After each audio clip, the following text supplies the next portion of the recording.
A proposta que define regras para terceirização pode ser votada esta semana no plenário da Câmara. Para falar um pouco mais sobre a perspectiva dos trabalhos legislativos nos próximos dias, a gente conversa agora com a repórter Dini Moraes, que acompanha as votações do plenário. Boa noite, Dini. Eu acho que para essa semana o principal vai ser mesmo essa questão da terceirização, não é mesmo? Boa noite, Marcelo. Boa noite a todos que nos acompanham agora ao vivo pela TV Câmara. Sim, Marcelo, o assunto é tão importante que ele é o único assunto da pauta de votação amanhã no plenário da Câmara. Essa proposta que cria regras para terceirização, ela tramita aqui no Congresso Nacional há 19 anos.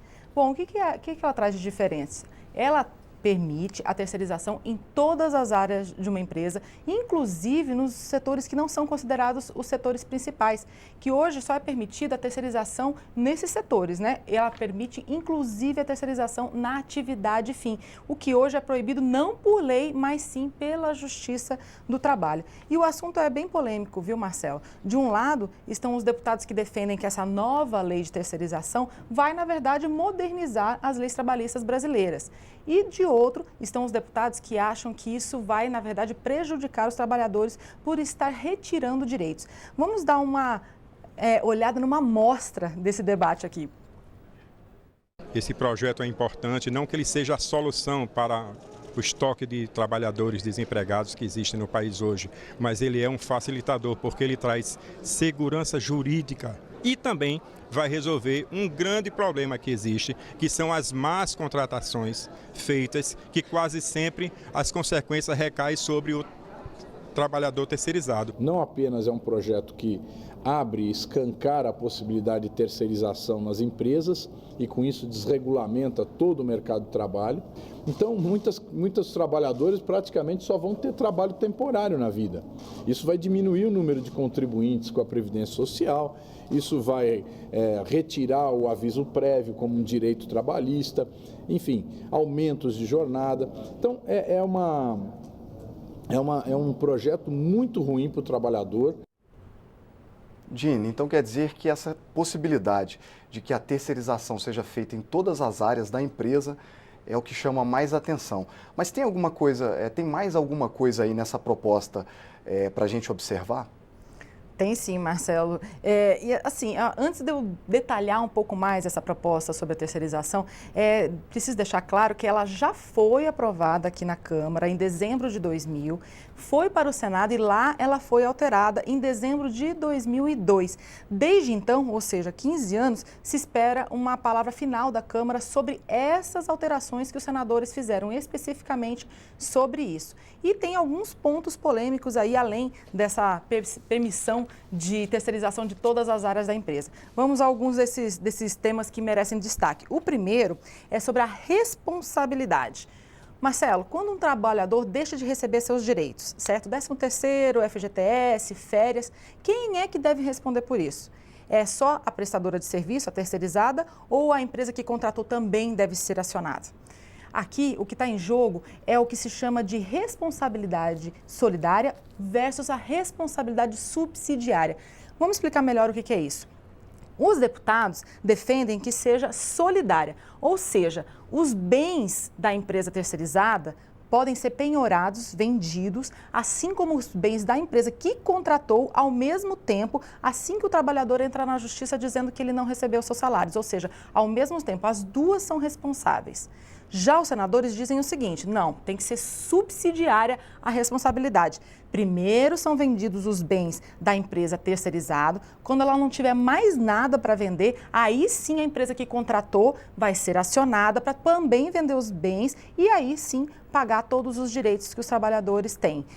Bom, tem um outro ponto que é polêmico, esse é o segundo, que trata da anistia. Vamos dar uma olhadinha. O texto que os senadores incluíram na proposta que tinha sido aprovada na Câmara é o seguinte: todas as dívidas, penalidades e multas que as empresas respondiam a respeito desse assunto, foram multadas ou foram penalizadas agora com a lei atual, vão ser anistiadas a partir do momento que essa nova lei fosse sancionada. E isso não tinha no texto da Câmara, então é mais um assunto que os deputados vão ter que bater o martelo. Isso vai ou não vai ficar? E o terceiro ponto, que a gente precisa deixar claro para quem está assistindo a gente, é que esse texto não trata só de terceirização. Ele também moderniza as regras sobre trabalho temporário. Hoje, só é permitido contratar um trabalhador temporário por até 9 meses. Mas essa permissão, ela é feita por uma portaria do Ministério do Trabalho, ou seja, ela pode ser revogada a qualquer momento. A lei mesmo, ela só permite 3 meses renováveis por mais 3, ou seja, no máximo 6 meses. A proposta permite até 1 ano, Marcelo. Perfeito, então. Acredito que essa votação deve ser feita amanhã ou talvez no mais tardar quarta-feira, né, Dini? Tem mais alguma coisa que pode ser votada no plenário ainda? Tem sim, Marcelo, e tem até pontos polêmicos, hein? Vamos dar uma olhada na reportagem?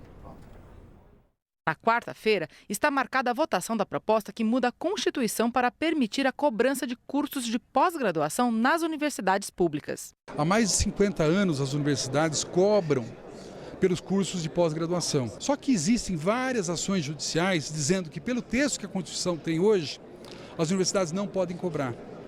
E o que vai acontecer se não passar essa PEC?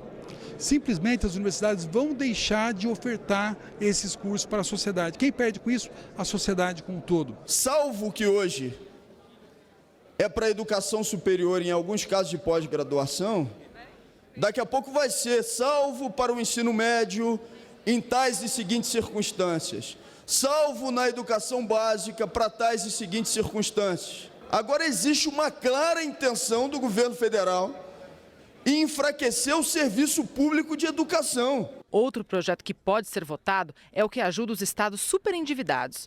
Pelo texto, poderão ficar até 6 anos sem pagar a dívida que tem com o governo federal, mas, em troca, vão ter que cumprir exigências, como vender empresas públicas e não aumentar salário dos servidores. Não há nenhuma razão para não votar. E temos que aprovar a renegociação, porque os estados brasileiros são absolutamente explorados pelo governo federal. O que se retira de receitas dos estados brasileiros é uma enormidade.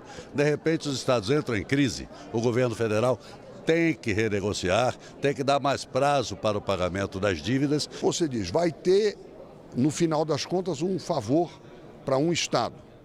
O que os outros 26, o que as outras 26 unidades da federação, 26 estados, mais Distrito Federal, vão dizer, pensar e querer. Isso não é uma questão de oposição e de governo, nem mesmo partidária, é uma questão federativa. E aí, o que fala, e é mais forte do que o partido, é o chão. Né? É a nossa parte da pátria. Né? A pátria é o Brasil, mas a nossa parte da pátria onde nós moramos é a nossa cidade e o nosso estado. Ainda estão na lista de assuntos que podem ser votados o aumento da punição para crimes de pirataria e a obrigatoriedade de os motociclistas usarem jaqueta inflável em ruas e avenidas com velocidade acima de 70 km por hora. Só mais uma informação, Marcelo. A reunião onde vai ser batido o martelo sobre o que realmente assuntos vão ser votados aí no plenário da Câmara vai acontecer amanhã, está prevista, né, para acontecer amanhã à tarde, às 3 horas da tarde, entre os líderes partidários e o presidente da Câmara, o deputado Rodrigo Maia.